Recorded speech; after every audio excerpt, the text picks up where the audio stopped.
Welcome back to Ruthless Metal. In today's video we're going to rank the top 10 thrash metal albums of 1988. And 1988 was a very strong year. All of the big four released albums this year. And there was also very strong and healthy underground. So it wouldn't be an exaggeration to say that thrash metal had its peak around 1988. And if you're a fan of this genre, then make sure to leave a like and subscribe to the channel if you aren't already subbed up. And now it's time for the top 10 thrash metal albums of 1988. In 10th place we have a rather obscure Belgian thrash metal band, and it's Target and their sophomore album Master Project Genesis. And this album was produced by Metallca's bassist Ralph Hubert. And Target's sound is quite similar to the German prog thrashers in Metallca, if you guys are familiar with them. And Master Project Genesis was their last album, which is unfortunate because they really showed the world how talented they were with this record. So let's listen to The Coming of Chaos by Target.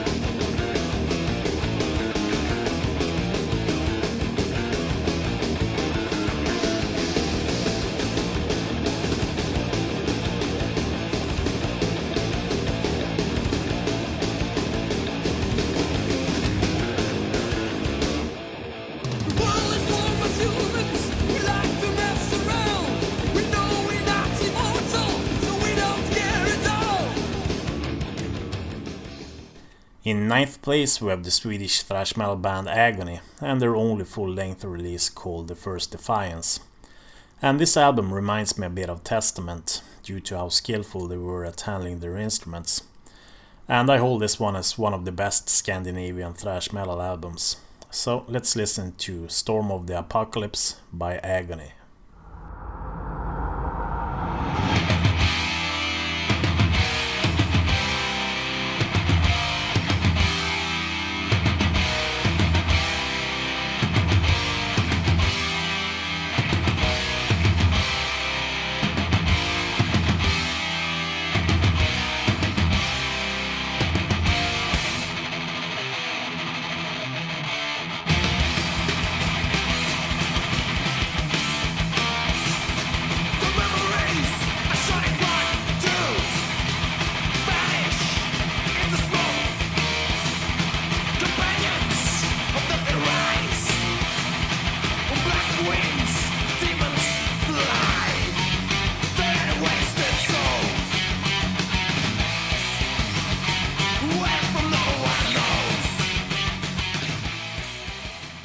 In 8th place we have Rigor Mortis' self-titled debut album, and this album was great.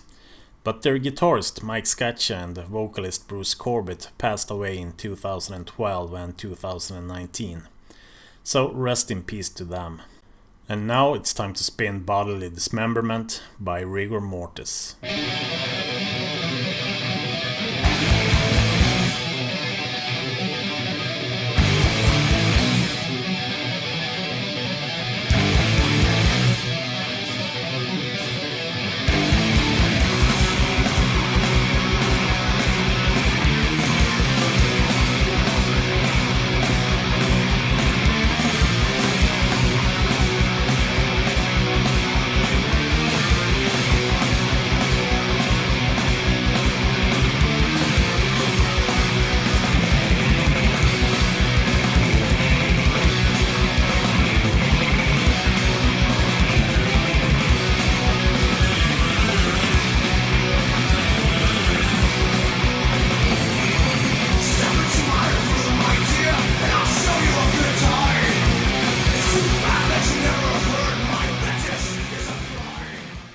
In 7th place we have US thrashers Realm and their debut album Endless War.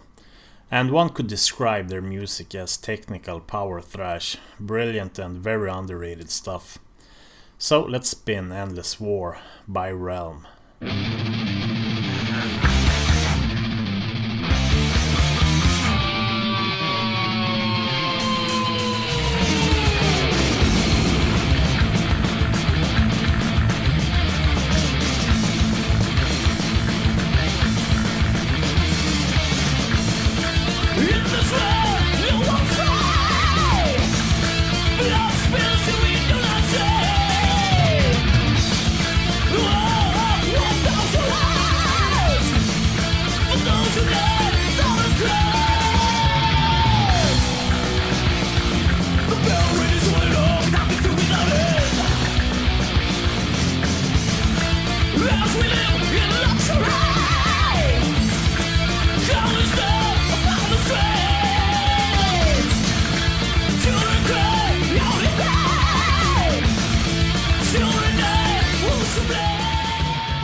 In 6th place we have Arizona thrashers Atrophy and their debut album Socialized Hate.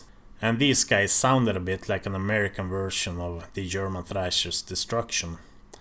And they were signed to Roadrunner Records, so they were backed by a big label. But they remained somewhat anonymous, even though this was a great debut album. So let's spin Chemical Dependency by Atrophy.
In 5th place we have Canadian thrash legends Razor and their album Violent Restitution. And for the first time in their career, all pieces of the puzzle came together nicely. Some of their previous albums lacked a bit in the production department, but this record had a better sound. And the band's new drummer Rob Mills also brought in a bit more variation when it comes to the drumming. So let's listen to Taste the Floor by Razor. The beat and I don't give a shit. Taste the floor. Knock the door, music makers and things in the front. They just like women with the messages done. They make their money but they're doing it wrong. Kissing after writing radio songs. Buying the records and seeing the shows. The general public's the patios. I'm not a show, nothing used to be. But I'll be cashing their 103 to see. Taste the floor. Knock the door.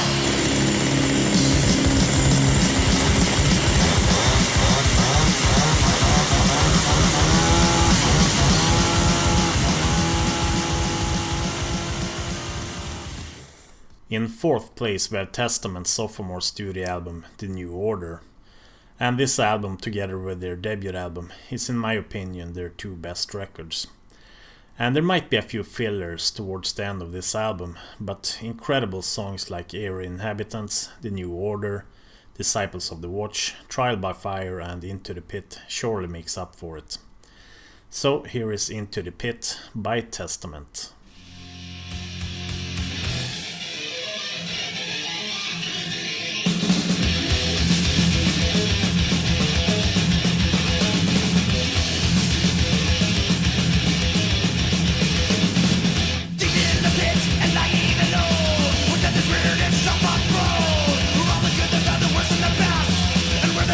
Eternal wrath.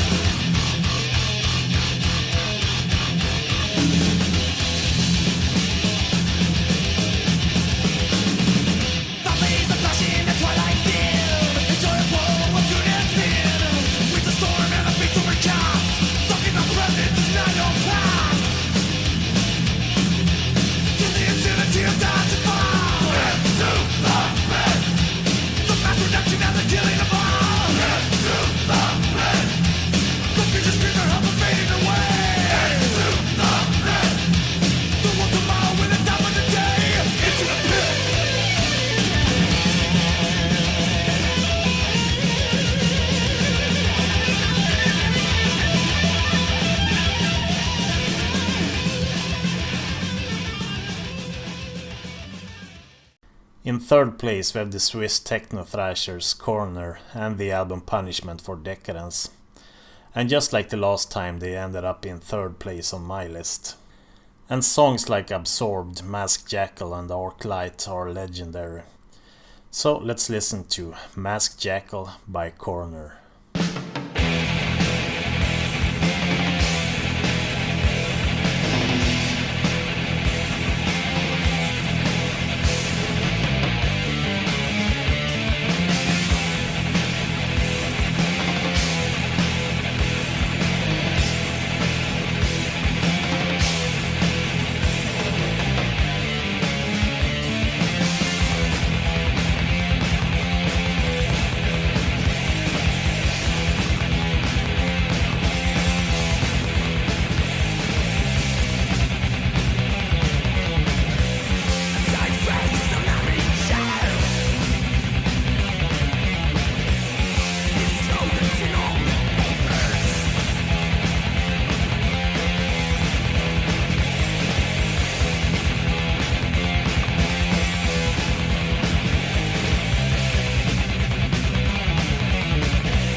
In second place we have Bay Area thrashers Forbidden and their debut album Forbidden Evil, which was originally the name of the band as well, before they shortened it.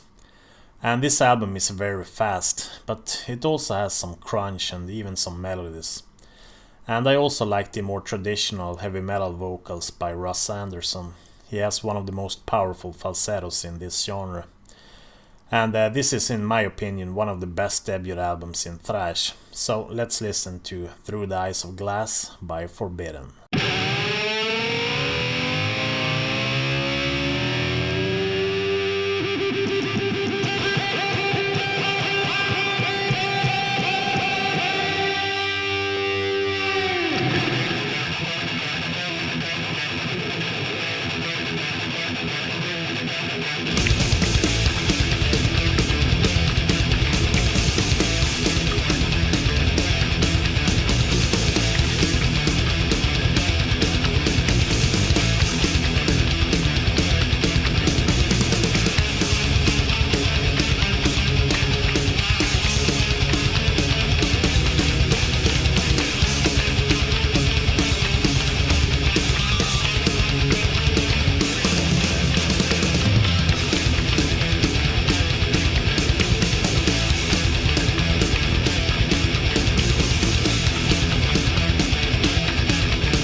And the best thrash metal album of 1988 is, in my opinion, Vio-Lence Eternal Nightmare, which was also a debut album from a Bay Area band. But these guys didn't sound anything like Forbidden. No, they were way more aggressive. It's crunchy, fast and nasty, and vocalist Sean Killian is an absolute madman. And I think that this is one of the best thrash metal albums of all time. It's that good. So let's spin Serial Killer by Vio-Lence.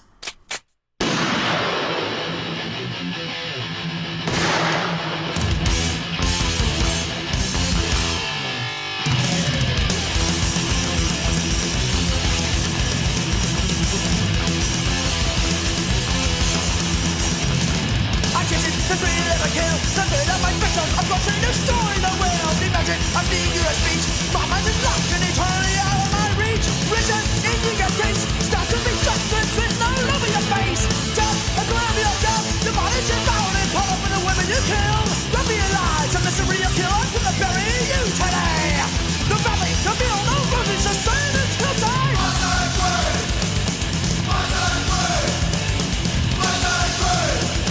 That's where you lay.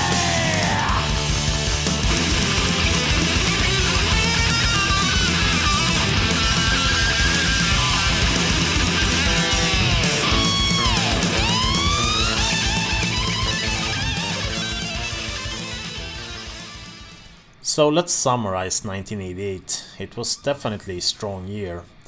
And 3 out of my 4 top picks were from the Bay Area of San Francisco.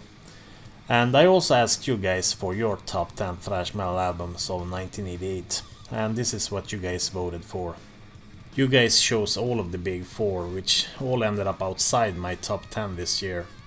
I think they released solid albums, but I must say that I think that the quality dropped a bit for all of them. Slayer's Show No Mercy had several great songs on it, but I think that Tom Araya's singing on the album was very uninspiring. It was not as aggressive or as wild as on those earlier records. Metallica's And Justice for All is a strong record as well. Blackened and Unjustice for All, One and Dire's Eve are all cool songs, but the lack of bass and the somewhat sterile production is a minus for me. And Megadeth So Far So Good So What was a slight disappointment after the brilliant P-Cells. I do love the instrumental Into the Lungs of Hell, and the 502 is pretty cool too. But Liar, Hook in the Mouth and the Sex Pistols cover Anarchy in the UK are songs that I could have lived without. And fortunately there were better things to come for Megadeth in the future. And Anthrax released State of Euphoria, which was a pretty good record, but not as great as their first 3 albums. So the big names disappointed me a bit this year, without releasing some real clunkers like they all did in the 90s.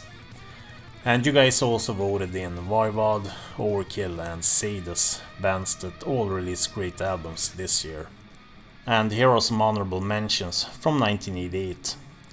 There was just an insane amount of great thrash metal being released this year, and several of these albums are of the absolute highest quality, so it's never easy to put together these lists, but if you enjoyed these videos, make sure to hit that like button, share with a friend and subscribe so you won't miss out when I'm going to cover the best thrash metal albums of 1989. I use copyrighted music in my videos, so I don't make a single cent from them. So if you want to support my work and have your name in my videos, then you can become a Patreon. And you can find a link to it down below if you want to support my work. And feel free to join my Discord group as well, my Facebook group, or why not check out my Spotify playlists. It's all linked in the description below. And that's it folks, thanks for watching, and I'll catch you guys in the next video. Bye bye.